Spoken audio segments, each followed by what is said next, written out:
서영성입니다. 뭐 요즘은 코로나 이야기, 코로나 때문에 그 병들어서 건강에 해치는 분보다 코로나 때문에 직업을 잃는 분이 훨씬 더 많은 것 같아서 그게 실제로 좀 많이 안타깝습니다. 오늘 그 말씀드린 아마 여기 프로그램의 마지막 연자인 같은데요. 제목은 백세 시대의 힐링 푸드. 다시 말하면 어떻게 먹어야 건강해지는가. 가장 큰 문제죠. 어떻게 먹어야 되는가, 어떻게 살아야 하는가, 뭐 이런 거 여러 가지가 있는데 그래서 한번 살펴보도록 하겠습니다. 혹시 이 책 아시죠? 예. 사람은 무엇으로 사는가? 책 읽어보신 분 있을 겁니다. 톨스토이가 쓴 건데 무엇으로 사십니까? 사랑으로 살죠. 사랑으로. 무엇으로 사는가? 저는 사람은 무엇을 먹어야 건강해지는가? 오늘 핵심이 이겁니다. 무엇을 먹어야 건강해지는가? 제 얼굴도 넣어놨습니다. 이게 밝게 돼 있어서. 그래서 아마 이 크릴새우 오일에 대한 부분들은 드시고 계신 분 많으시죠? 손 한 들어보세요. 예. 지금 드시고 계시거나 드셨거나 아니면 자제분들이 이제 이번에 추석이 멀지 않은데 그때 또 사가 오시거나 아마 그러실 겁니다. 크릴새우 오일은 남극에 사는 새우인데 거기에 이제 불포지방산이 있고 해서 다른 심해상어라든지 뭐 다른 우리보다 훨씬 좀 다른 오메가3 지방산이 있다고 해서 그걸 막 부각시킨 게 크릴새우 오일입니다. 이것 갖고 또 신문에 한창 나왔죠. 이게 또 이런 것도 있습니다. 요즘 막 이렇게 팔고 있는 거 ABC 주스 혹시 드시고 계신 분 계세요? 아마 그 주위에 어느 분이 드시거나 아니면 광고를 보셨거나 건강에 조금이라도 관심 있는 것 같으면 이걸 다 합니다. ABC 주스, 영어로 이제 사과, 비트, 당근을 원료로 해가 하는 건데 사실 이제 이런 거죠. 이런 것들을 보여주는 이유는 이런 식의 유행은 일주마다 계속 올 수 있습니다. 계속 만들어냅니다. 장사하는 사람 수완은 대단합니다. 이제 물건 파는 사람 머리를 아무도 못 따라갑니다. 사업하는 사람이나 여기 아마 사업하신 분도 계실 거 할 텐데 뭐 공부하거나 공무원 한 사람은 저 밑에 있고요. 제일 최상위 포식자는 제가 봤을 때는 사업하신 분들 돌아가는 그런 머리 같아요.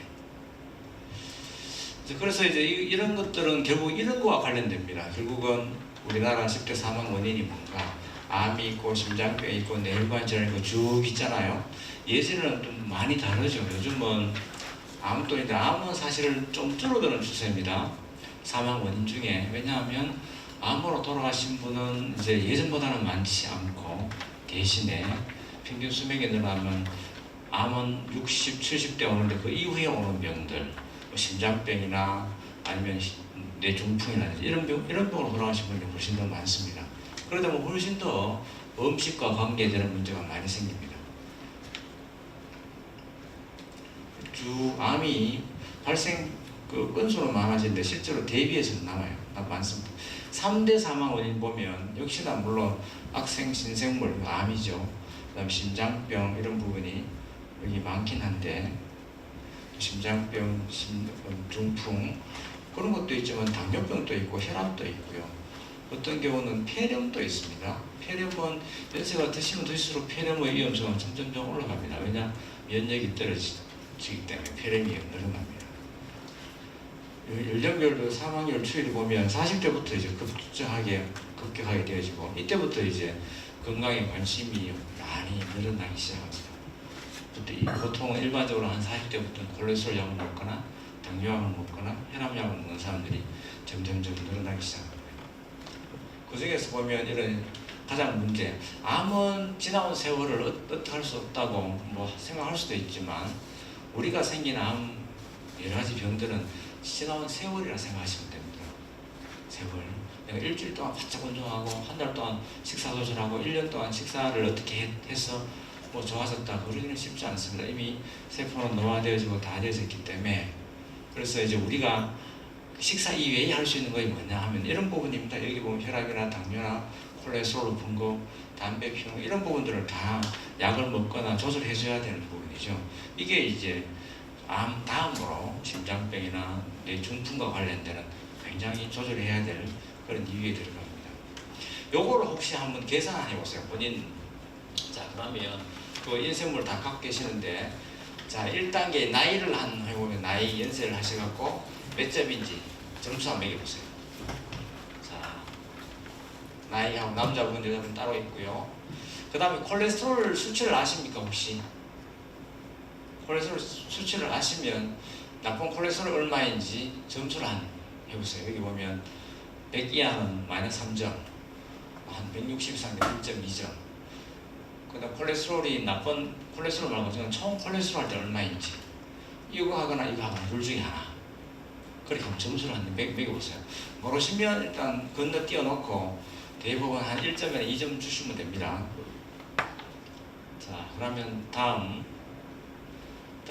좋은 콜레스테롤 얼마인지 이것도 한번 점수 한번 매겨보세요. 45에서 90 사이에 들어가는지 아니면 한 35 미만이 되는지. 그러고 하는데 혈압도 한번 매겨봅니다. 혈압은 이제 수축기 혈압, 이완기 혈압이 있는데 이 혈압이 얼마 있는지. 혈압은 이런 것들은 이제 약 복용과 관계없이 해보시는 거예요. 그런 점수를 매겨봅니다. 그래서 지금 여기에 따라가기 어려우시면 어차피 유인물이 있으니까 집에서도 계산해 보시면 돼요. 그렇게 해봅니다. 다음에 당뇨 있으면 몇 점, 없으면 몇 점. 없으면 0점이죠. 담배 피우면 몇 점, 안 피우면 0점. 뭐 담배 끊는 건 현재 말이에요. 현재 안 피우시는 분. 그러니까 점수를 다 더해봅니다. 점수를. 저는 그래서 딱 더해보면 4점이 나옵니다. 4점. 콜레스테롤은 저는 약을 먹고 있으니까 밑으로 떨어져 있고요. 그 다음에 고밀도 콜레스테롤 0점, 혈압약 안 먹고 있고, 당뇨 없고, 담배 안 피우니까. 그래서 검사해보면 4점입니다. 4점. 그 4점을 딱 들고, 그 다음에 보면, 혹시나 이제 이런 경우는 계산해 보는 겁니다. 혹시나 여기 계신 분 중에 혈압약이랑 당뇨, 콜레스테롤약 다 먹고 있으면 점수를 해보는 거죠. 이렇게 다 적용을. 54세 남자이고 약을 다 먹고 있을 때는 점수가 3점쯤 나오고, 혈압약만 먹고 있으면 6점쯤 나오고, 고지혈증 약만 먹으면 6점, 다 먹고 있으면 8점, 뭐 이렇게 이제 나옵니다. 요 점수를 매겨보는 거예요. 그래서 점수가 저는 4점이라고 그랬죠. 4점.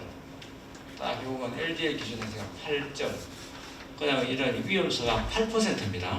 10년 내에 심근경색 올 확률이 8%. 저는 그렇게 됩니다. 이게 이제 빨간색 해놨잖아요. 10% 이상 넘어가면 아스피린을 먹거나 뭐 조치를 해야 됩니다. 이것도 당장. 아닐 때는, 그 밑에 있을 때는 그냥 괜찮냐, 그렇지는 않습니다.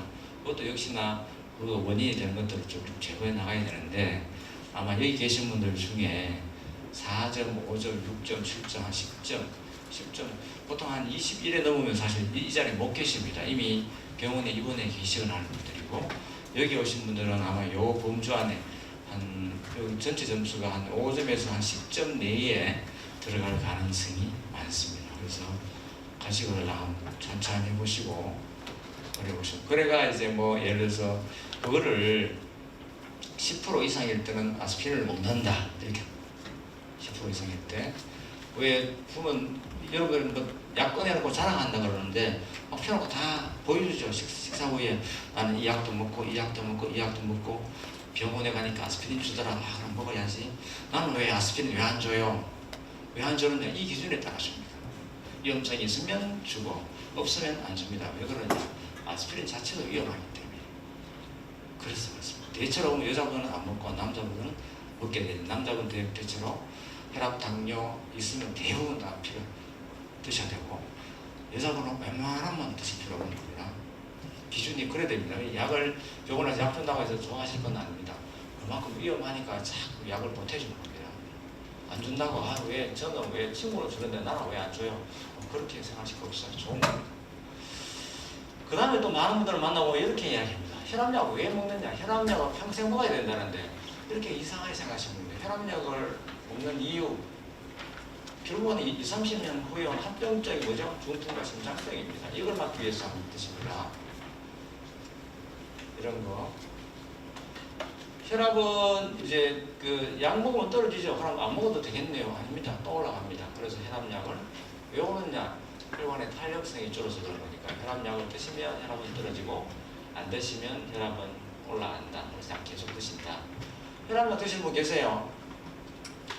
아마 손 안 드신 분도 많을 겁니다. 제가 알기로는 한 30, 40% 됩니다. 그러면 이쪽 편 다 드셔도 다음 통계 받을 겁니다. 그만큼 사실 안 드시면 높은 데도 안 드시면은 다른 거 100번에도 소용없습니다. 다른 거 뭐 싱겁게 먹는다 뭐 중요합니다. 운동한다 중요합니다. 그러나 그보다 가장 더 쉬운 게 뭐냐? 혈압약 드시는 거. 하나 딱 먹으면 그냥 해결돼 버립니다. 이게 수축기라고 하는데 혈압이 요만큼만 떨어져도 굉장히 많은 중풍 위험성이 줄어듭니다. 그러면 안 되는 것 같은데 이게 다 통계로 나와 있습니다. 그래서 혹시나 여기 이 중에 계신 분 중에 혈압약 안 드시는 분 있으면 꼭 약 드십시오. 병원에 가니까 혈압약 먹어도 되고 안 먹어도 되고 어떡할까요? 의사가 고민하면 하십시오. 차라리 혈압약 주세요 하십시오. 드시는 게 훨씬 이득입니다. 약간 이제 경제성으로 볼 때는 고민되잖아요. 그럴 때는 뭐 그럴 때 이제 진짜 운동하면 좀 떨어지고 그다음에 살 빼도 떨어지고 싱겁게 먹어도 좀 떨어지긴 합니다. 근데 살을 빼도 몇 달만 빼고 또 올라갑니다. 싱겁게 먹다가 그 다음에 또 친구 만나면 또 짜게 드십니다. 운동하다가 또 그만둡니다. 운동하다가 코로나 때 그만두시잖아요. 그럼 또 혈압 올라갑니다. 그래서 내가 하는 습관을 너무 믿지 마십시오. 그냥 약을 드시는 게 훨씬 더 안정적입니다. 콜레스테롤 약은 이 콜레스테롤도 약 드시는 거 아까 그 점수에 들어갔지 않습니까? 콜레스테롤 웬만하면 약 드십시오. 약 주시거나 처방 나오면 약을 드시면 돼요. 정상 돼도 안 먹으면 또 올라갑니다. 결국 그거 먹고 안 먹고가 내가 10년, 20년 오래 사는데 결정되어진다면 드시는 게 정답입니다. 그런 약값 얼마 안 합니다. 보다. 요즘은 혈압약, 콜레스테롤약 하나로 다 나오기 때문에 여러분들이 뭐 이걸 먹어야 되나 말아야 되나 고민할 필요가 전혀 없고 기름기 먹어야 되나 안 먹어야 되나 고민할 필요 없습니다. 콜레스테롤약 먹고 기름기 드시면 됩니다. 기름기 먹는다고 콜레스테롤 많이 안 올라갑니다.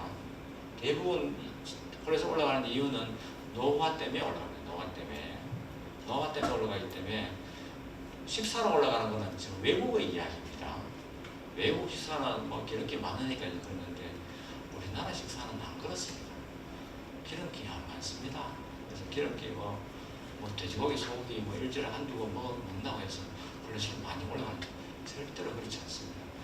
이때 지금 40대 이후 올라가는 콜레스테롤은 결국 노화에 의한 거고 그 노화는 이 콜레스테롤 어떤 역할을 하냐면 우리 몸에 원래 필수 물질입니다. 밥을 먹어도 콜레스테롤이 만들어집니다. 필수 물질이니까 이렇게 생각하시면 됩니다. 이 방을 만드는 골재 중에 하나에 들어간다. 자갈이나 철근 중에 콜레스테롤이라고 그렇게 생각하시면 돼요. 그래서 젊을 때는 세포가 계속 재생되어지니까 이 콜레스테롤이 세포벽에 계속 들어갑니다. 근데 연세가 드시면 어떻게 돼요? 세포 재생이 안 되죠. 그걸 노화라고 합니다. 만들기 만드는데 안 쓰이면 어떻게 돼요? 그냥 남는 거죠. 남는 건 그럼 어디 가요? 어디 가야 되잖아요. 그게 주로 혈관에 갑니다. 그래서 그게 동맥경화가 오고 동맥경화가 오면 또 어떻게 돼요? 그게 두꺼워지면 막힐 수 있고 두꺼워진 게 떨어질 수도 있고 그런 순서로 탁탁탁 진행되는 겁니다. 콜레스테롤은 간에서 만들어내는 겁니다. 우리 간에서 밤에 여러분들이 주무시면 간은 열심히 콜레스테롤을 만들어냅니다. 혹시 다음날 세포 재생하는 데 쓰일까 싶어서. 근데 안 쓰이잖아요. 그럼 남는 거죠. 남으면 그 문제 일으킵니다. 약은 그걸 만드는 걸 막아줍니다. 막아주는 약입니다. 그래서 병원에 가셔서 처방해주면 나는 기독교도 안 먹는데 이거 왜 먹어야 되려? 이렇게 생각하실 필요 없고 당연하게 덜 쓰이니까 높아지는 겁니다.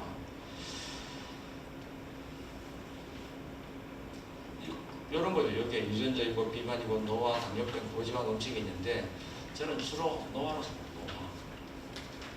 유전적인 경우는 20대, 30대에 벌써 높아지는 분도 있습니다. 그런 부분이고요. 그 다음에 당뇨병이 굉장히 많습니다. 예전에는 부자병이라고 하는데 우리나라가 부자가 됐기 때문에 이제 우리나라가 당뇨병이 굉장히 많았습니다. 우리나라 국민의 당뇨병 비율은 12%. 당뇨병 있는 사람들이 심근경색 위험이 굉장히 높아집니다. 2, 3%. 당뇨병은 왜 그러냐면 당이 우리 세포 속에 그 피 속에 많이 있으면 정상적인 세포 환경에서 할 수 있는 일을 못합니다. 나쁜 균 잡아먹고 그 혈액순환을 원활하게 하는 것들을 잘 못합니다. 당이 취해 있으면. 그래서 그 일을 못하니까 혈관 내에 동맥경화도 잘 오고 노화도 빨리 오고 당뇨 있는 사람이 암도 확률이 훨씬 높아집니다. 여러 가지 암이. 그렇기 때문에 이런 이유 때문에 당뇨 있는 것도 마찬가지. 병원에 가시면 당뇨 전 단계입니다. 이렇게 말하잖아요. 그러면 열심히 운동하시죠. 식사 조절하고 한 3달 후에 좋아집니다. 완치는 아닙니다. 좋아지긴 좋아져도 그럼 또 나빠집니다. 왜냐? 당뇨병 오는데 세월이 그것도 역시 20, 30년 걸립니다. 20, 30년. 한 달 내가 운동 바짝 했다고 좋아졌다고 당뇨가 완치된 건 아닙니다. 또 나빠집니다. 이미 췌장 기능은 떨어져 있기 때문에. 그래서 평생 조절하는 겁니다. 예. 당뇨병은 결국은 이런 합병증이 잘 생기니까 하는 거죠. 혈관 합병증, 다리 어떻게 다리가 잘랐다, 콩팥 혈액 투석을 한다 이렇게 되어지는 건 진짜 안 좋은 거에 최종적으로 가는 경우고, 우리나라에 이제 이런 당뇨병 환자가 워낙 많다 보니까 그런 혈액 투석하는 사람도 굉장히 많습니다. 그래서 이제 저는 제안하는 게 이런 거죠. 건강의 7가지. 이건 벌써부터 증명되어 있는 겁니다. 어디 가서 예를 들어서 어디 시베리아에 있는 차가버섯을 사주는데 그걸 따라 먹으면 뭐가 좋아진다. 열심히 따라 먹습니다. 그것도 사실 유행입니다. 어떨 때는 이거와 저럴 때는 저거인데 그런 유행이 진짜 맞으면 그게 이까지 안 옵니다. 우리나라까지. 러시아에 다 팔리고 말았죠.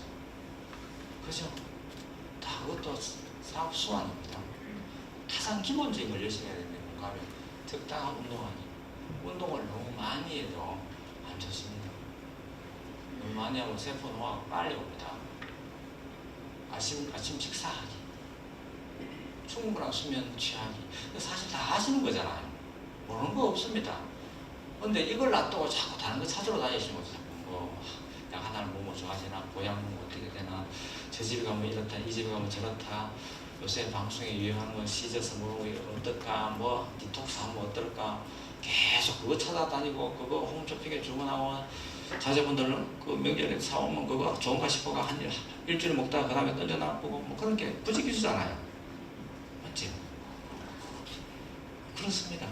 그게 아니라, 이겁니다. 적당한 음주, 사실 요즘 음주하지 말아야 합니다. 적당한 체중량하고 담배 안 피우고 간식하지 않는 것. 이게 사실 가장 기본적인데, 이거는 제껴놓고 자꾸 운동을 찾고 있으니 주객이 전도되고 잘 안 맞는 거죠. 실제로 조사해 봅니다. 자, 우리나라 그러면 술은 얼마나 끊을까요? 실제로 실천하는 사람 30%, 3분의 1 정도는 당신 담배 끊으세요 하면 술 끊으세요 하면 3분의 1 끊더라. 운동도 운동하세요 하면 반좀 못되게 운동을 하더라. 담배는 한 70%, 규칙의 식생활은 55%. 그리고 결국은 보면 우리 성인이 한 반 정도는 제대로 하고 반은 제대로 못한다는 거죠. 여러 가지 이유로.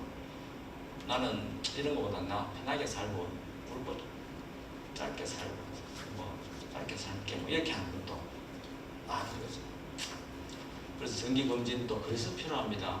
아무리 하더라도 노화를 못 막으니까 노화를 걸러낼 수 있고, 술도 적당하게 없는 건데, 술을 적당히 드시라, 술 한잔 하시라 그러면 한 잔이 취하도록 마시는 게 한 잔인 것도 있고, 소주 한 잔도 한 잔이고, 맥주 한 잔도 한 잔이고, 막걸리 한 잔도 한 잔이고, 어떤 분은 막걸리 한 병이 한 잔이고, 소주 2병이 한 잔이고, 이런 겁니다. 기준이 다 다른데 그게 아니라 그냥 한 잔. 모든 잔에 한 잔. 막걸리는 사발에 한 잔, 맥주는 유리잔에 한 잔, 소주는 소주잔에 한 잔. 그게 자기 한 잔입니다. 그 이상 마시면 해롭다는 겁니다. 결국은 조사해보니까. 그래서 어떤 분들은 이리저리 하고 해장술도 드시고 하는데, 우리나라는 알코올 중독에서 굉장히 관대하거든요. 이런 거 있으면 알코올 중독 환자입니다. 이런 거는 잘 없는데 혹시나 죄책감, 아침에 숙취로 해장술 마셔야 좋아진다든지 이런 거 같으면 이제 알코올 중독의 가능성이 많으니까 이런 분들은 사실 오래 살지는 못하시는 거죠. 오래 사시는 분이 있습니다. 있긴 있는데 그 예를 들어가고 우리 어른은 술 맨날 드시고 백수하셨는데 뭐 술을 왜 드시지 말라 하냐. 나는 그 핏줄을 타고났는데 근데 이미 그분은 간이 망가지고 있는 그런 말씀하시는 분이 있습니다. 술 마실 핑계를 삼는 거죠. 적당한 음주는 아까 제가 이렇게 이야기했죠. 한두 잔 진짜. 그 다음에 또 이런 거죠. 오늘 점점점 주제와 관련된 겁니다. 몸에 이롭다는 음식을 많이 먹으면 건강해지나? 인삼 깍두기를 매일 담아 먹으면 우리 몸은 백수 안 한다. 극단적으로 말하면 그죠? 인삼김치, 인삼 깍두기 먹으면 진짜 우리 몸은 건강해지는다. 인삼밭 하는 분은 그럼 계속 깍두기하고 김치만 참 인삼을 모든 거 다 하겠네요. 평균 수명은 비슷합니다. 건강기능식품은 몸에 좋은가? 여기에 대한 것도 제가 말씀드릴 겁니다. 드시는 분 있잖아요. 믿고 드시면 이렇고 그냥 공짜로 주는 거 먹으면 별로 효과 없습니다. 자기 돈 주고 사야 효과 있습니다. 정서적으로 효과 있습니다. 좋은 것 같습니다. 과일은 몸에 이로운가? 이런 말은 이롭기도 하고 해롭기도 하기 때문에 이런 말씀인 거죠. 과일은 좋으냐? 과일 농사하시는 분들이 들으면 펄쩍 떨 일이지만 꼭 그렇지만은 않습니다. 적당한 기준이 있습니다. 적당하다는 걸 제가 말씀드릴게요. 적당하다는 거. 어떤 음식을 먹으면 오래 살 수 있나? 이거는 수많은 의학자들의 질문입니다. 어떻게 하면 오래 살까? 오래 살까? 소식하면 오래 사나? 소식하면 오래 살 수도 있겠다. 그런 거죠. 지금 우리나라에서 이제 이렇게 평균 수명이 높아진 거는 소식이와 그런 것도 아니고 운동을 많이 했다 해가 그런 게 아니고 지금 우리나라 평균 수명이 올라가는 경제가 사실 좋아져서 이런 위험한 일을 안 하고 예전에 얼마나 위험한 일들이 많았습니까? 그렇죠. 그런 위험들이 줄어들고 의료가 발달되어지고 감염병에 돌아가시면 적으니까 평균 수명이 계속 올라갈 뿐이지. 진짜 좋은 음식 찾아가고 골골마다 찾아가면 좋아졌냐? 그렇지는 않다고 봅니다. 빵은 해로운가? 또 이런 말, 국수는 해로우냐? 빵은 해로우냐? 저는 단합니다. 환자분들이 다 묻는 말입니다. 빵이 해로우면 왜 빵이 주식입니까? 절대 해롭지 않습니다. 그럼 좋은 겁니까? 그렇다고 또 좋다고 할 수도 없어요. 그럼 밥은 좋은 겁니까? 그 말과 비슷한 거죠. 좋기도 하고 나쁘기도 하고 결국은 이제 적당한 게 좋다는 거죠. 적당한 게 허기를 면할 정도 내 육체를 유지할 수 있는 그런 것이 필요합니다. 그래서 제가 사업단 할 때 여러 가지 자료를 준비하면서 우리가 했는 것 중에 그래도 제가 근거 있는 것만 말씀드립니다. TV에 나오는 쇼다큐처럼 이게 좀 녹화된다 그랬죠. 어떤 분들은 막 쭉 하고 팬들들 나와가 어디 논문 발표됐다 하면서 막 이야기하잖아요. 어느 논문이 이렇다 저렇다 하는데 단지 그 논문 한 편 갖고 막 이렇게 막 주장하는데 원래 근거란 건 그 한 편으로 말하는 건 절대로 아닙니다. 수십 편의 논문에서도 그게 종합되어야죠. 그걸 말하는데 우리가 음식 쭉 먹는 중에 진짜 근거이 뭐냐 이런 거예요. 짜게 먹는 거는 해롭다. 그거는 증명되어 있는 겁니다. 그 중에 이제 소금은 염화 나트륨인데 나트륨에 관련된 부분을 보면 이렇게 우리가 흔히 먹는 짜장면, 짬뽕, 된장, 김치찌개 우리 한국 사람들 잘 먹잖아요. 이게 원래 나트륨이 하루에 WHO 권장량은 2000mg입니다. 소금으로 지금 5g. 그런데 짜장면을 짬뽕 한 그릇 해보면 이게 4000mg 나트륨을 섭취해야 됩니다. 4000mg. 우리 한국인의 입맛에 말하는 시원하다는 말이 짠맛이 뜨뜻하고 짜오면 시원하다 하지 않을까 싶은 그런 시원하다는 것들은 다 국물이 짭조리해야 이게 시원하다. 그런 것들은 다 이게 나트륨 함량이 다 높아요. 된장찌개도 그렇고 김치도 그렇고 짜장면조차도 이렇게 높습니다. 그다음 인스턴트 식품을 보면 위암 걸릴 가능성이 4배 높아. 이게 결국은 염분이 많아서 그런 것도 훨씬 더 많습니다. 뭐 방부제가 어떻고 그런 문제하고 또 다른 문제입니다. 적절한 약물을 복용하는 거, 어떤 약을 먹어야 좋을까 하는 부분도 우리가 한번 봐야 되는데, 처방에 의해서 먹는 약. 저는 그래서 약 다 가져오라 합니다. 드시는 약은 뭔지, 영양제든 뭐든 다 갖고 오세요. 보면 중복되어 드시는 것도 많고, 오히려 뭐 해로운 것도 드시는 것도 있고, 자제분들이 사주시니까 드시는 것도 있고, 아니면 보통은 자기 건강이 안 좋으면 마음이 약해져서 어디 가면 근에서 계속 사거든요. 그렇다면 그거 다 드시면 오히려 그 해로운 게 더 많아요. 그래서 그런 것들을 제가 보고 골라줍니다. 이건 놔두고 이것만 드시고, 고래 이제 정리해주고, 항산화제 또 광고 많이 해요. 항산화제는 무조건 좋은 거죠. 그렇지도 않습니다. 그게 다 좋을 것 같아요. 아스피린은 다 좋으냐? 아까 아스피린은 드셔야 될 분 있다고 그랬죠. 집에 가시면 점수 잘 계산해보고 10% 이상 넘어가면 드시면 됩니다. 그 이하 되는 거 굳이 드셔갖고 장출혈 나와가 응급실에 오실 필요 없습니다. 아스피린을 과량으로 드시면 출혈, 위장출혈, 뇌출혈 이런 거 있습니다. 여기 흔히 잘 쓰는 건데요. 여러분들이 이해하시라고 하는 겁니다. 사진이 꼭 인쇄물은 잘 보이시는데, 우리 몸도 보면 각 세포 하나하나가 다 공장입니다. 전기를 다 생산됩니다. 그 전기 생산은 뭘 하나요? 그러면 결국 산소하고 영양분 들어오잖아요. 밥 먹은 거, 고기 먹은 거, 그게 잘게 쪼개서 그게 산소나 또 기타 다른 영양소들이 잘 믹스돼 갖고 전기를 만들어냅니다. 그 전기를 만들어내는 과정에 영양분이 많이 들어갑니다. 밥 이외에 비타민들이 많이 들어갑니다. 골고루 먹으라는 말은 뭔가 하면, 그런 것들을 먹어야 우리가 먹은 음식들이 전기로 잘 만들어진다. 잘 먹어도. 그래서 왜 라면을 정크푸드 이렇게 이야기하지 않습니까?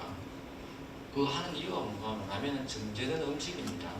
거기에는 칼로리와 지방, 탄수화물과 지방이 주로 있고 소금도 있는데, 그 이외에 우리가 이 신체 공장을 돌리는 데 필요한 비타민이 부족합니다. 그럼 막말로 비타민, 라면 하나 먹고 비타민 하나 먹으면 되겠네요. 안 먹으면 난 좋겠다는 거죠. 그래서 우리가 한국 사람들이 라면 먹고 김치 먹고 계란 하나 풀어놓는 거, 그것도 그래도 영양을 보충하는 좀 균형 잡아주는 방법은 되겠다 싶습니다. 그래서 이제 요게 요렇게 요 공장을 돌리는데 비타민이 필요하고, 다음에 에너지가 필요하고, 요게 이제 그 힘으로 전기로 만들어지고, 남는 거는 지방으로 저장되어집니다. 남는 비타민은 소변으로 배출되어야 합니다. 너무 많이 먹어도 그게 다 못 담아둡니다.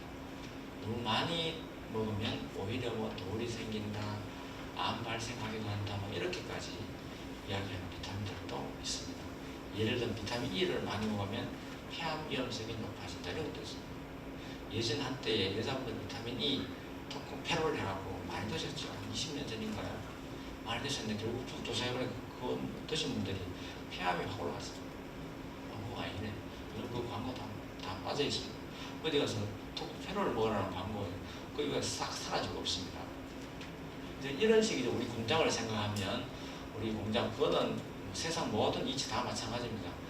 예를 들어서 자동차 엔진도 지금 전기로 되어 있지만, 전기 자동차가 많지만, 가솔린이나 경유 엔진 같은 건 그냥 휘발유만 뗀다고 타진 않잖아요. 산소가 들어가야 되고, 그 다음에 엔진 오일들 잘 돌아가게 해야 되고, 그래 돼야 이게 전기 생산이 잘 되는 것처럼 우리 몸도 똑같습니다. 이런 거랑 비타민이 어디 있느냐는 거죠. 어디에. 그래서 골고루 먹는 음식에 있다. 골고루 먹는 음식 속에 인삼 먹는다고 거기 있는 진세노사이드가 뭐 항암 효과가 있고 하면 그러냐, 이거 아닙니다. 그냥 항산화 물질일 뿐이지, 하나의 물질일 뿐이지, 그거 먹는다고 이게 공장을 잘 돌리느냐. 만약에 이제 그게 부족한 것 같으면 진짜 그런 분들 있겠죠. 100에 한두 명 정도 나는 그 어머니가 힘나더라. 그건 그럴 수 있습니다. 그래서 이제 많이 말한 것 중에 하나가 제가 이거 영양제를 보충하는 우선 순위를 말합니다. 그 공장을 돌리는데 필요한 순서. 그래서 보면 비타민 B, 종합 비타민 대부분 다 이렇게 구성되어 있습니다. 그래서 여러분들이 광고하는 크릴 새우 오일을 자꾸 제가 그렇게 좋아하지는 않은 이유는 이것도 안 드시면서 그것까지 드시라고. 그거는 여기에서 가거든요. 필수지방산 오메가3에 크릴 새우 오일은 거기에 또 뭐 색깔에 있는 아사산틴인가 그게 있어서 뭐 이렇다 저렇다 하고 뭐 패널들이 막 과대 광고하는데 아이고 설마요. 그렇지는 않을 겁니다. 이게 제일 먼저 비타민 B. 그래서 여러분들이 혹시나 집에 영양이 있는데 뭐 먹을 거 고민스럽거든. 종합 비타민 그냥 하나 딱 드시고 그래도 뭐 더 먹고 싶다. 그러면 요 순서대로 비타민 C, E는 이제 요런 거. 그다음에 또 A, 베타카로틴. 요새 뭐 눈 영양제 같은 하는 것들이 이런 베타카로틴에 들어갑니다. 그 다음에 오메가3가 들어갑니다. 오메가3가 순서가 한참 밑입니다. 또 더하면 마그네슘이 들어갑니다. 아연이 들어가고 요즘 뭐 막 약국 가면 눈 떨린다 하고 마그네슘 먹으라고 그러고 막 그럽니다. 그죠? 그게 정답일 수도 있고 아닐 수도 있고 결국 마그네슘은 현대인들이 다 겪는 부작용이 기본적인 모습이 그렇게 하는 거죠. 여러 순서대로 쭉 하시면 돼요. 여러 순서대로. 그래서 여기 집에 가시거나 꼭 한번 보세요. 이렇게 보시면 그 이름을 가지고 한번 비교하는 거세요. 그냥 단순하게 내가 음식을 잘 먹는 것도 중요한데 음식 그래 다 못 먹습니다. 필요한 대로 다 먹으면 배가 너무 불러서요. 오히려 비만이 더 옵니다. 차라리 그럴 때는 이것 드시는 게 훨씬 더 나아요. 그 다음에 이제 건강기능식품 관련되는 부분인데 건강기능식품 먹으면 진짜 건강해지냐? 건강기능식품은 건강보다는 오래 산다기보다는 그냥 기능이 좋아지는 세포 기능이 좋아지는 이거입니다. 우리 몸은 세포의 종합체인데 종합적으로는 모르겠다. 뭐 혈압이 떨어지는지 콜레스테롤이 떨어지는지 그건 모르겠다. 그런데 세포를 떼내가 이런 것들을 써보니까 세포 기능이 좀 좋아지더라. 그러면 그럼 해롭지 않겠네. 그래 하는 게 이제 건강기능식품입니다. 이렇게 그 영양보충식품과 인삼병 쭉 다 내죠. 굉장히 이제 순서가 많습니다. 요즘 이렇게 탁 보면 어저께 오신 분은 프로폴리스를 먹어도 되나요? 무섭기도 하고 되죠. 당연히 그거 해로울 거 있습니다. 프로폴리스, 글루코사민은 예전에 한때 키토산으로 되게 유행을 하다가 슥 사라졌다가 또 나타나더라고요. 키토산, 글루코사민. 요 키토산 여기 있고요. 또 뭐 자라, 매실, 알로에, 버섯, 엽록소, 함유, 유코다당, 식물주스, 포도씨유. 요새는 포도씨유 사먹는 사람 잘 없어요. 쭉 보면 혹시 드시는 분이 있으면 다 받는 것 같죠, 이제 다. 쭉쭉쭉쭉. 이게 이제 시장이 엄청납니다. 그래서 요거는 제조 허가 사항이 그렇게 약보다는 엄격하지 않기 때문에 많은 회사에서 건강기능식품들을 이제 제조하고 있는 거죠. 그래서 그거를 이렇게 나눕니다. 여러분들은 분명히 아셔야 됩니다. 약과 건강기능식품과 식품을 구별할 줄 알아야 됩니다. 구별할 줄 알아야 됩니다. 약은 먹으면 효과가 진짜 지표이거나 효과가 분명합니다. 혈압약을 먹으면 사망률을 40% 떨어뜨릴 수 있고 당뇨약을 먹으면 사망률을 30% 떨어뜨릴 수 있고 이런 거죠. 콜레스테롤 약을 먹으니까 심근경색 확률을 50% 떨어지더라. 그건 약입니다. 그래 된 게 다 약입니다. 그래 증명을 못한 게 뭐냐? 건강기능식품이 심장 세포를 떼내가 뭐 성분을 해봤기 심장이 세포가 잘 살아가더라. 근데 전체 사람은 해보니까 효과는 별로 없네. 그러면 좀 도움은 안 되겠나? 그래 풀어준 게 건강기능식품 이렇게 보시면 되고 식품은 이것도 저것도 아니고 그 중에 예를 이런 거죠. 현미밥이 몸에 좋다 하는데 현미밥이 왜 몸에 좋아요? 거기에 비타민도 많고 미네랄이 많았어. 그래 하는 거잖아요. 그 비타민을 쭉 이게 정제 빼내면 그게 건강기능식품이 되어집니다. 건강기능식품이 그런 염려니까 그래서 그걸 세워보면 그럼 뭘까요? 증명이 안 됐으니까 결국은 함유량이 너무 낮은 거는 아무만 그 물질이 들어있어도 건강기능식품이 아닙니다. 그냥 식품일 뿐이지. 교묘하게 해놨습니다. 뭐 한번 잘 보세요.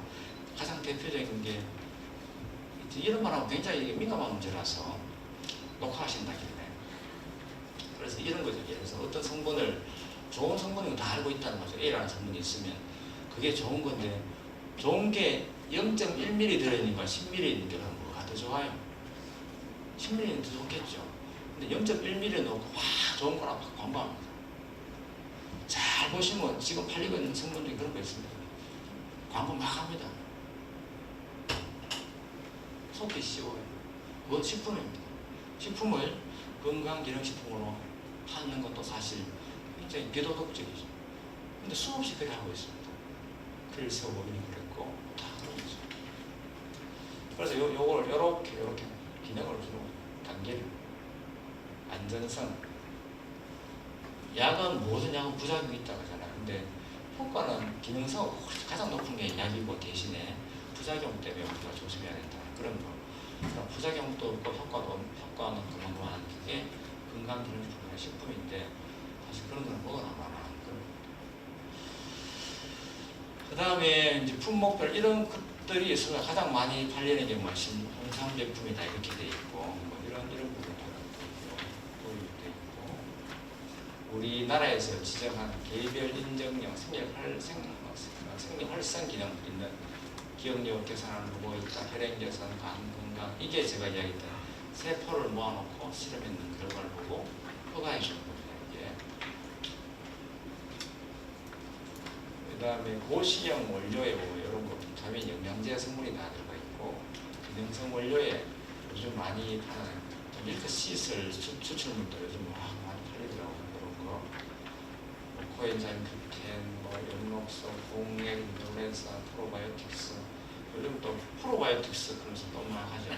유산균과 비슷한 균주를 프로바이오틱스하고 예전에는 뭐 통곡도 막 유행했어요. 알로에도 예전에 유행했고 이거 보면 이제 유행을 다 느낄 수 있습니다. 그래서 쭉 팔다가 다음 팔리면 이 중에 뭐 하나 더 골라내가 또 그걸 막 띄우면 그쪽으로 확 올려가 팔리고 그래 하더라고요. 사업을. 자 이제 그런 건데 실제로 보면 이제 이게 제가 어디 다른 강의할 때마다 이렇게 말하죠. 이렇게 하는 거죠. 시설이 좋은 헬스장에서 운동했다고 건강기능식품을 먹었다고 좋은 병원에서 검사하고 유명한 의사에게 진료받았다고 안심할 게 아닙니다. 기본에 사실 충실하죠. 이게 불이 잘 안 보이는데 그게 인쇄나와 잘 되고 있는데 가장 기본에 저는 건강 나쁜 행동 안 하는 거 계속 담배 피우면서 좋은 것만 찾아 드시는 거고 기본이 안 된 사람입니다. 담배 끊으면 99가지가 좋아지는데 그거 안 하고 한 가지 좋아지는 걸 찾아다니니까 앞뒤가 안 맞는 거죠. 자, 그 다음에 식사에 대한 부분 이제 점점점 이제 힐링 푸드 쪽으로 가까이 들어갑니다. 식사는 결국 식사는 뭔가 하면 제가 쭉 하는 이유가 왜 그래 해야 되는가를 이제 이해시키려고 자꾸 하는 겁니다. 우리 몸의 구성은 이렇게 돼 있어요. 우리 몸의 구성은 한 70kg의 남자 체중 같으면 수분이 한 60, 70% 됩니다. 나이가 젊을수록 수분이 많아요. 애기들은 통통하잖아요. 수분이 막 눌러면 막 꺼지고 빨래하니 막 그렇잖아요.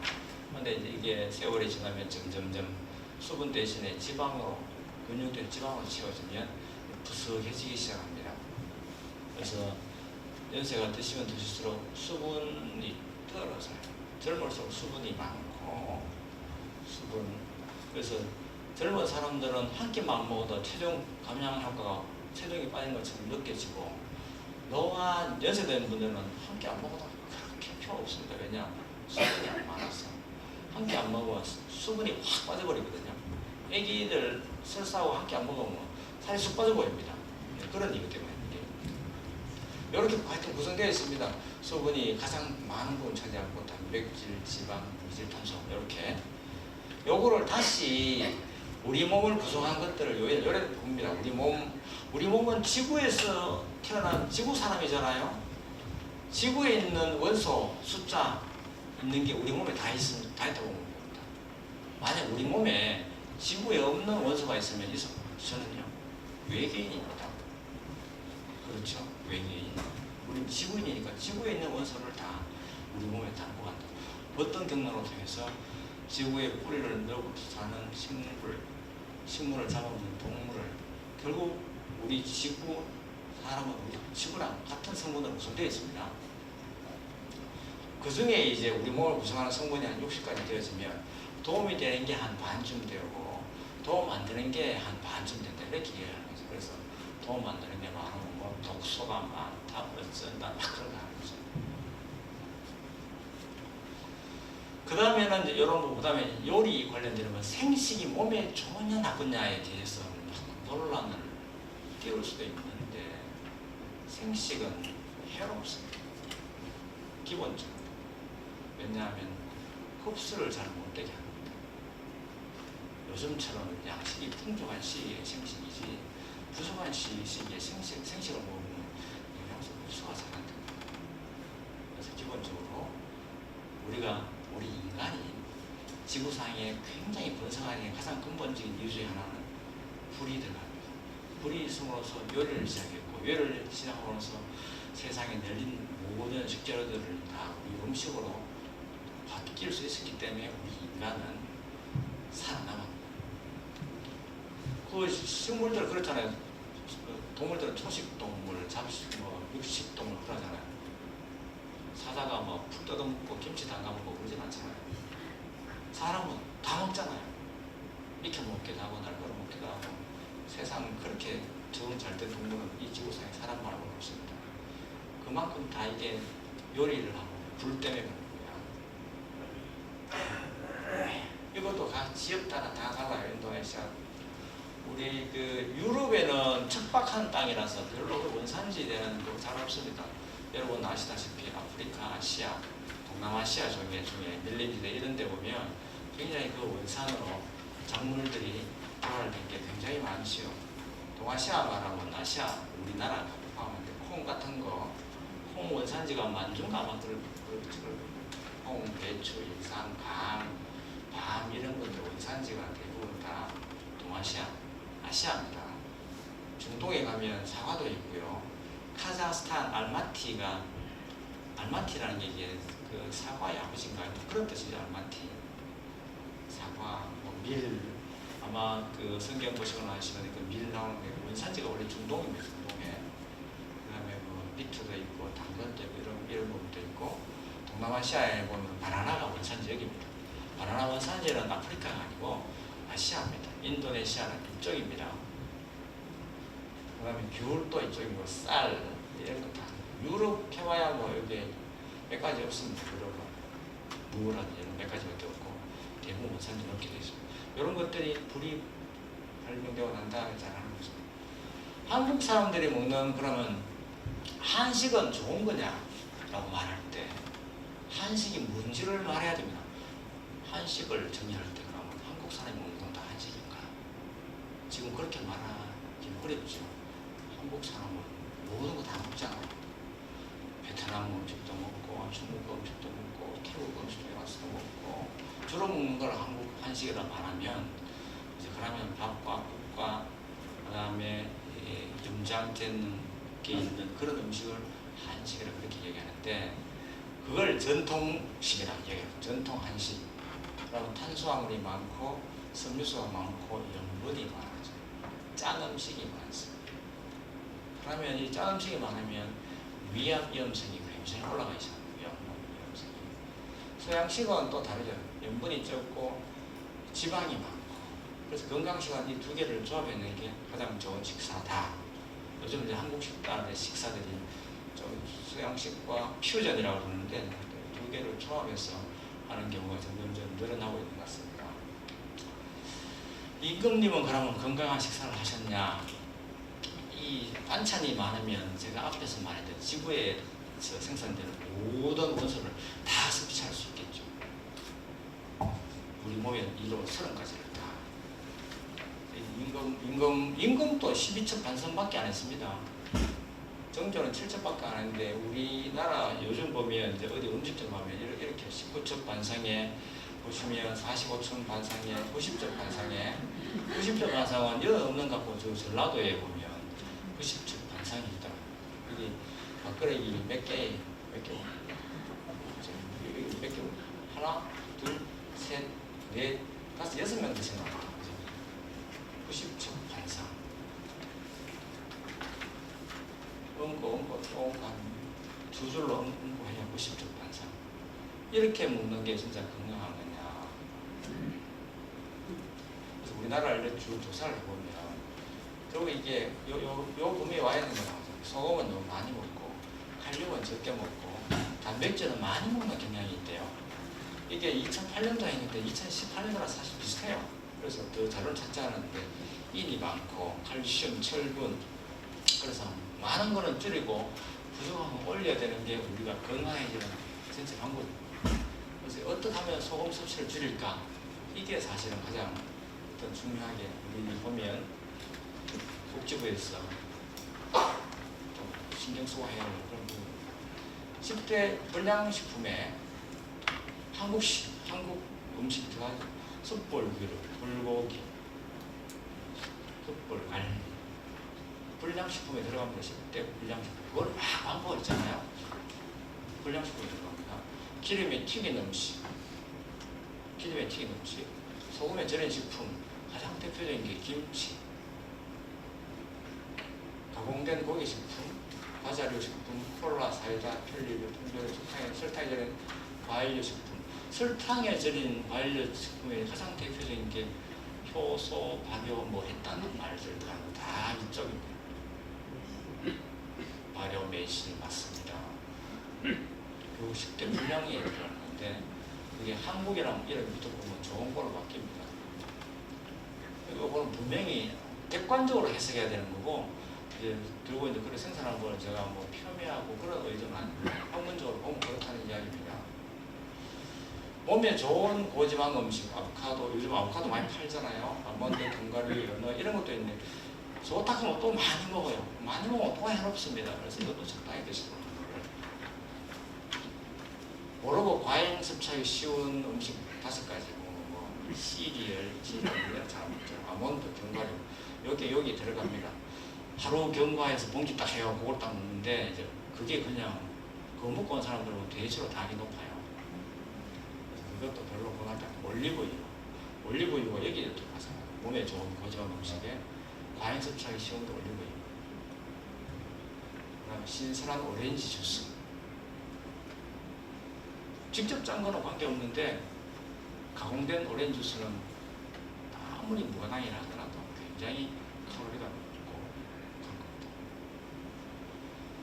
후머스, 이건 우리나라에서 잘 안 드시는 거고 우리 한국이 뭐 섭취나 조사이고 아까 앞에 말했던 이거예요. 우리나라가 제일 높고 병원 이런 게 있고 가장 무서운 건 이런 거죠. 암, 위암 발생률이 그게 한 2배 높다. 이런 부분들을 이제 기억해 주셔야 됩니다. 염장식품에 이제 피클도 들어가고 절인 생선과 가공육 이런 것 다 들어갑니다. 소금을 많이 먹으면 골다공증도 올라갑니다. 소금을 많이 팔면 팔수록 세금은 많이 거칩니다. 이게 세금이 신한염전에서 막 하잖아요. 그러면 국내 소금 산업이 한 2천억 된답니다. 그렇게 하면 주류 짜게 먹으면 주류 음료 매출 증가합니다. 병원은 좋아요. 질병이 많아지니까. 식당 매출 증가합니다. 국가 세수 증가합니다. 잘 되니까. 손해는 국민이 다 봅니다. 건강한 해치기. 그래서 이 관련된 부분을 이런 소금의 경제학 우리가 흔히 먹는 음식들은 이렇게 다 구성되어 있으면 삼계탕 이거 섭취가 다 되어 있는데 칼로리가 굉장히 높고 우리 한 끼 식사 600-700 정도 하면 되는데 보통은 판매하는 1000칼로리 넘기 우습게 넘어갑니다. 그런 부분들을 안 했으면 좋겠다 하는 거고 여기에 이제 대구에서 유명한 음식들을 제가 분석한 결과가 있는데 이런 것들이 보면 여기 보면 선짓국 앞산에 등산하고 난 선짓국에 칼로리는 그렇지만 여기 칼로리 서문시장의 칼국수집 한 대접 주는 건 열량이 보통 여자 2분 먹어도 될 만한 열량이 나옵니다. 동이동 찜갈비, 야끼우동, 따로국밥인 요거를 칼로리보다는 이제 소금에 보는 거죠. 소금은 밥산의 선지급은 하루 필요량이 2배, 따로국밥은 거의 1배, 이런 식으로 찜갈비 하나, 칼국수 한 1.5배 정도 이렇게 드신다고 합니다. 그래서 이런 음식도 알고 드시면 됩니다. 우리가 음식 못 먹을 음식은 없습니다. 알고 드시면 됩니다. 알고 드시면 이게 소금이 많구나. 우리가 해롭다 좋다로 나눌 게 아닙니다. 알고 드시면 해로운 거는 적게 먹으면 되고 그러면 됩니다. 많이 먹어서 탈이지 적게 먹어서 탈인 경우는 거의 없습니다. 그래서 모든 음식은 이거 제조하는 사람들은 식당 하는 사람 무조건 달거나 짜야 한다. 달면서 짜기까지 하면 더욱 좋다. 이렇게 그러면 음식 잘 팔리는 거죠. 그래서 이제 결론이 이런 거죠. 한국인 밥상의 문제점, 소금이나 지방, 단순당 사용이 많다. 집에서 직접 요리하고 멸치볶음 할 때도 간장도 들어가고 많이 들어가고 옛날에는 그냥 했는데 다 들어가는 거죠. 그 다음 외식 선택 기준이 맛이다, 맛. 그 다음에 외식 업체에도 안 팔리면 식당이 망하니까 일단 맛 좋게 다 합니다. 그러니까 전체 칼로리가 올라가기 시작합니다. 그래서 그런 것들이 오히려 건강에 해치게 될 가능성이 많다. 그런 요거는 스트레스 많은 사람은 뱅뱅뱅 돈다 그래요. 저는 이래 쳐다보면 돈이 조금 돌다 말다 하는데 혹시 좀 돕니까 원이? 그러면 온갖 걱정, 여기 앉아서 온갖 걱정 다 하시고. 자, 그래서 이제 이거죠. 식품에 일하는 건, 식품은 뭐야? 음식은 뭐냐? 우리는 자꾸 음식을 약처럼 생각하는 경향이 있습니다. 음식은 음식입니다. 제 첫 번째 음식은 뭔가 하면 내가 살기 위해서 먹는다. 살기 위해서 먹는 게 제일 첫 번째. 우리나라는 이 단계는 지나갔습니다. 1970년대를 지나오면서 이 단계는 지나갔습니다. 그 다음에 두 번째 단계는 맛입니다. 맛있는 거. TV 프로그램에 다 맛있는 거 찾아다니고. 우리나라는 요거 시작된 지 좀 됐습니다. 요것도 이제 지나가가 요걸로 가야 돼. 건강 기능을 가야 되는데 지금 우리나라 좀 중간에 있는 거죠. 중간에. 맛집 찾는 거와 건강을 찾는 거. 그래서 건강하다고 하는 맛집도 가만 보면 이제 기본적인 장사의 속성을 버릴 수는 없습니다. 만약에 이게 진짜 건강을 생각한다면 우리 평균 수명이 5년 이상 늘어나고 훨씬 더 건강해질 것이다 라고 이렇게 정부에서는 의사들은 이렇게 생각합니다. 아까 말한 가장 큰 원칙 뭐였죠? 싱겁게 드시는 거. 그거로만 보더라도 우리나라 평균 수명이 5년 이상 늘어날 것이다. 이렇게 되어 있는 거죠. 그러면 한 60대 이후부터는 내가 아무 일도 못하고 그냥 집에 있고 경제활동을 못하는데 건강해지면 뭔가 할 수 있는 그렇게 되는 거죠.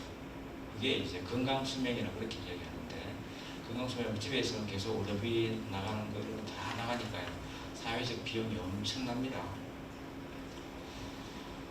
그래서 올바른 식사는 여러 가지 음식을 골고루 먹되 과하게 섭취하지 않는 것. 경향이 어떤 경향이냐면 규정 짓기를 좋아합니다. 요건 되고 저건 안 되고 요건 좋은 거 요건 나쁜 거. 음식은 절대로 그런 거 없습니다. 좋은 거 많이 먹으면 다 해롭습니다. 과하게 섭취하지 않아요. 꿀 귀할 때는 좋은 거였는데 지금 넘치니까 그거 안 좋은 겁니다. 아까 말한 정크푸드에 꿀이 들어갈 수도 있습니다. 정크푸드에 설탕보다는 꿀을 하는데 설탕이나 꿀이나 사실 별반 차이가 없습니다. 꿀벌이 옮겨서 꽃에 있는 미네랄을 넣고 더하고 빼고 그러면 설탕은요? 설탕은 사탕수수를 정제하는 게 설탕 아닙니까? 그것도 식물에서 나오거든요. 설탕도. 그게 또 유기농이냐 아닌가 그것도 막다니 그것도 사실 우스운 거예요. 설탕이 유기농인 거 아닌 거 뭐가 있어요? 미국 사탕수수 방앗간 그냥 그다하게 다 같이 짓고 있는데 그것도 이제 결국은 그 장사 수단입니다. 원래는 이 표가 이 정답인데 이래 하기는 어려워요. 이래 하기는 어렵기 때문에 뭐 이 아침을 어떻게 하고 뭐 간식 어떻게 하고 뭐 이런 축되어 있는 거 있는데 이런 것까지 다 못하고 또 보면 아까 제가 규정하기 좋다 검은 음식 먹으면 좋다 그러고 어떤 분들은 검은 콩을 주머니에 맨날 넣어 다니면서 먹고 옵니다. 먹고 저한테 오셔갖고 저는 맨날 비누니 콩을 하루에 한 주먹씩 먹어요. 그게 좋은 거죠. 저한테 이제 인정받고 싶은 거죠. 예, 좋을 수도 있고 나쁠 수도 있습니다. 어느 한 성분을 갖고 우리가 자꾸 논할 건 안 됩니다. 그래서 뭐 색깔이 있으면 보라색이 안토시아닌이 있어 좋고 그럼 보라색 없으면 나쁜 거냐? 그렇지는 않은 건데 그다음 빨간색 한 이렇고 저렇고 이렇게 하는 거죠. 또 한때는 색깔별로 먹으라 그랬습니다. 이게 대유행했습니다.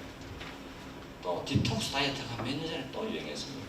디톡스 다이어트 개발하는 사람은 그 식품 회사가 개발한 겁니다. 참 완전 대박 났죠. 그 캐나다 회사는 레몬 디톡스 다이어트요. 대박 났습니다. 거기에 우리나라 사람도 휩쓸려 들어가고 막 레몬 디톡스가 살 빠지는 그냥 패널들 이야기하고 다 그래가 빠지겠는데 그냥 먹은 만큼 찌는 거죠.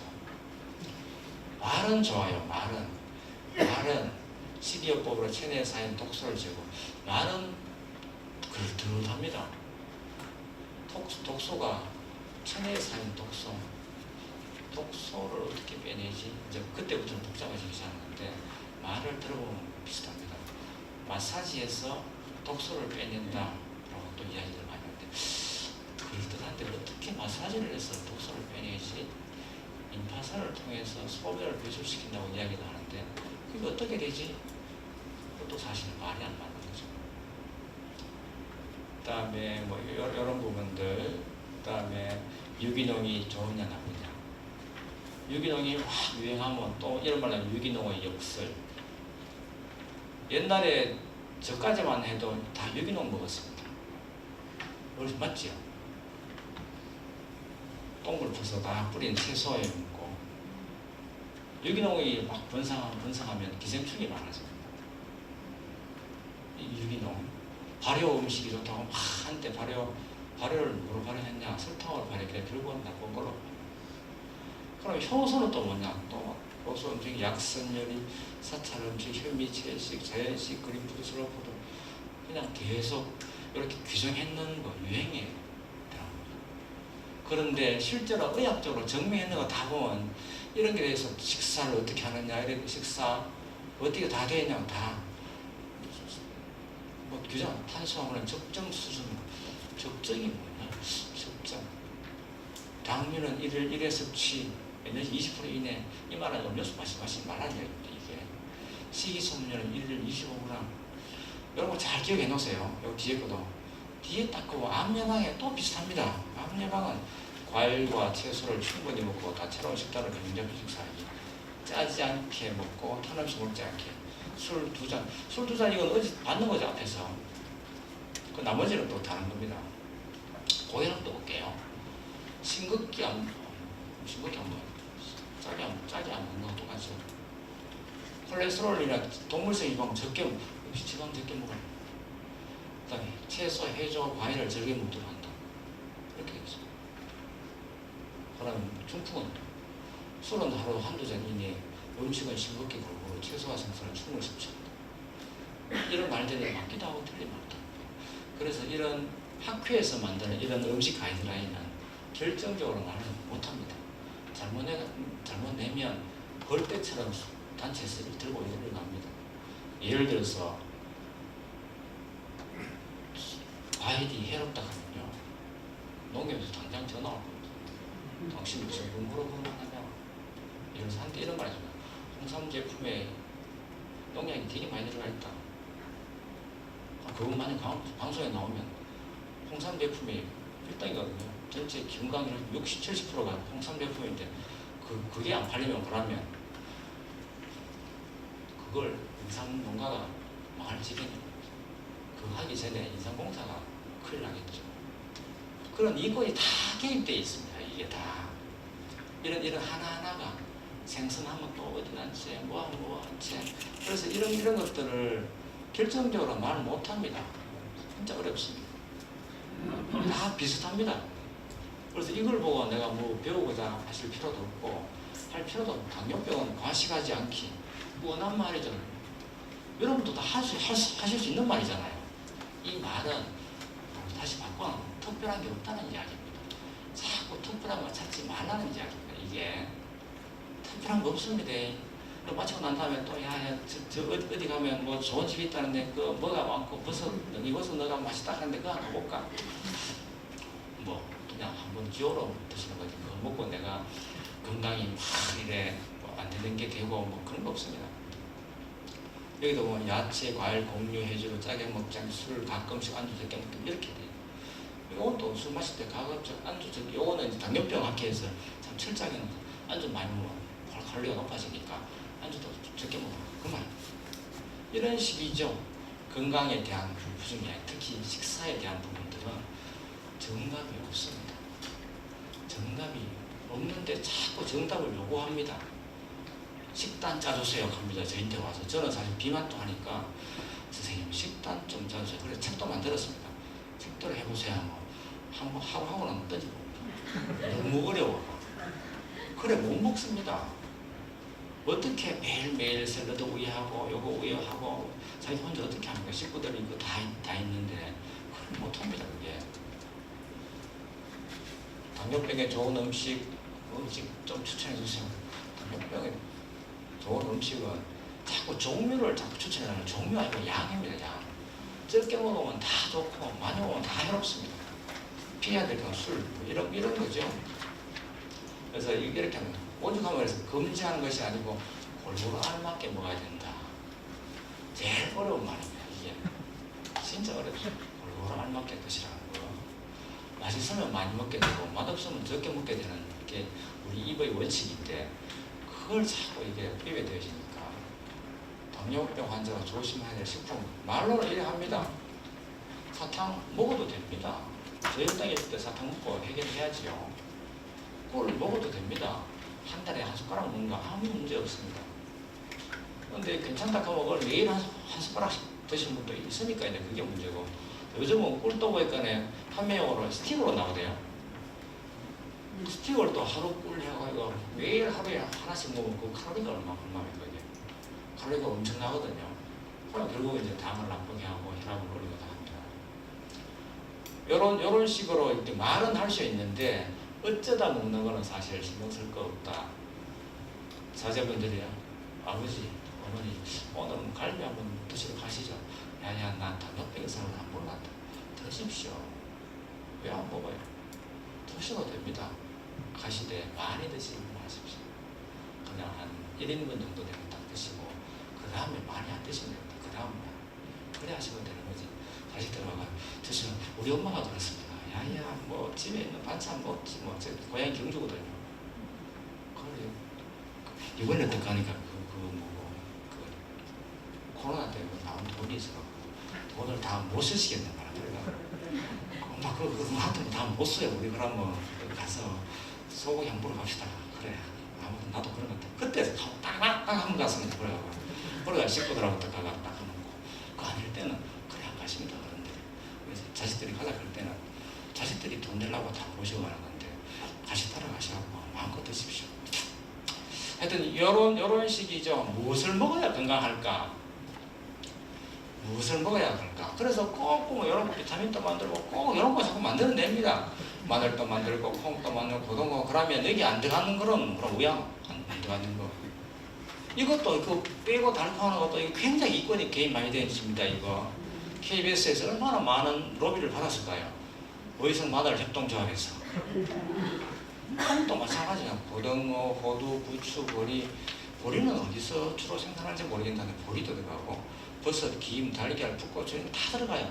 10대 그것도 올립니다. 공신력이 있는 회사에서 절대로 이런 말 안 만들어요. 제가 알기로는. 근데 이거는 비타민 프로그램을 하고 하도 타니까 마지 못해 만들어줄 거예요. 마지 못해. 타임즈가 말하는 10대 음식, 타임즈는요, 우리가 말하는 뉴욕타임즈 그런 타임즈 아닙니다. 저 뒷골목에 있는 잡지 같지만 그 잡지, 그게 타임즈입니다. 그게 자꾸 로비가 들어오니까 그러면 한번 만들어 보죠. 그러면서 그걸 인용을 이런 걸 파는 사람 인용을 다 합니다. 타임즈, 우리나라가 타임즈가 뉴욕 타임즈 들어보면 뉴욕 타임즈인데 LA 타임즈, 뉴욕 타임즈인데 타임즈 가니까 굉장히 좋은 회사구나 싶어가 이제 그걸 다 인용하는 거죠. 토마토도 좋고 시금치도 좋고 마늘도 좋고 이거나 사실 대동소이한데 그게 그겁니다. 그만큼 그냥 뭐 하는 것 자체가 쉽지 않다는 거죠. 아스피린, 보약, 채식 어느 하나 사실 정답은 없습니다. 한때 현미 채식하면서 얼마나 유행을 했습니까? 그 매니아들이 있습니다. 요즘도 아마 있을 겁니다.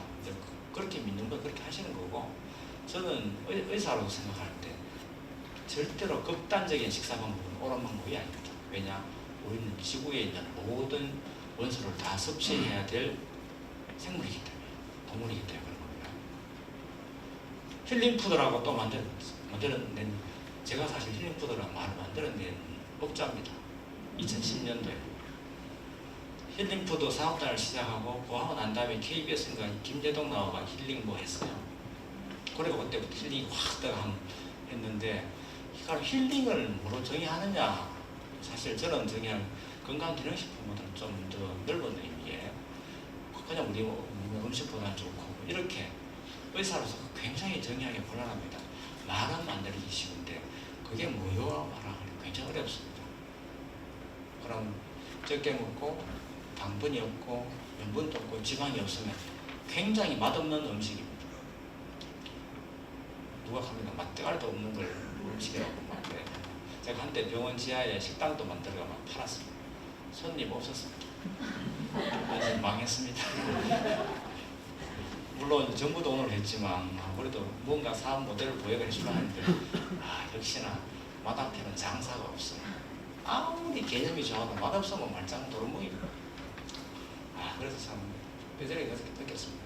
그래 이런 힐링푸드를 쭉 이렇게 합니다. 그래 하다 보면 저칼로리 음료, 저칼로리 탄산음료, 허브차, 녹차 그 이후에 이런 이름으로 쭉 이제 식품 제조 리스트에 이런 게 쭉 들어갑니다. 저칼로리. 사실 저칼로리는 요새 저칼로리지 옛날 같으면 먹을 거 없는 시대에 저칼로리가 될 일입니까? 그럼 뭐 죽을 판인데 고칼로리지. 이 세상에 이제 우리나라가 경제가 발전했으니까 이런 말들이 유행하고 따라가는 겁니다. 그래서 이게 힐링푸드입니다. 여러분들 어떻게 느끼시는지 모르지만 지금까지 쭉 강의 흐름을 보면 아마 감을 잡았을까 생각되지는데 균형 잡힌 식사, 다양한 음식, 신선한 음식. 이 신선한 음식의 의미는 뭔가 하면 음식을 해가 팩에 거기다가 사과 일주일, 2주일, 한 달씩 먹지 말라는 이야기입니다. 그때 먹는 거는 사실 양반요리입니다. 양반은 하인이 있으니까 시키면 되니까 매일매일 채소 반찬에 다 할 수 있는 거죠. 현장은 그는 생산되는 시기나 일해야 되는 그 시간 때문에 누구 시키지도 못하니까 뒤에 놓고 먹는 겁니다. 그래서 현장식품은 사실은 우리 건강에 그렇게 좋지는 않다. 염도가 높아야 보존기간이 늘어나긴 하는데 그게 결국은 위암 발생률을 높아지더라. 우리나라의 위암 발생률은 높잖아요. 전 세계적으로 탑입니다. 일본과 한국이. 그렇게 하면 불포화 지방산인 게 결국 생선이에요. 생선. 섬유소 많이 먹는 건 채소를 많이 먹어라. 이렇게 이야기하는데 이렇게 하고 그다음에 가공된 음식을 적게 먹고 요새 세상에 가공된 음식을 적게 먹을 수가 없습니다. 그래서 이게 잘 안 맞는 말이지만 단순 염분, 포화지방 적게 이렇게 하는 것들을 건강 음식의 조건이라고 이렇게 이야기할 수가 있습니다.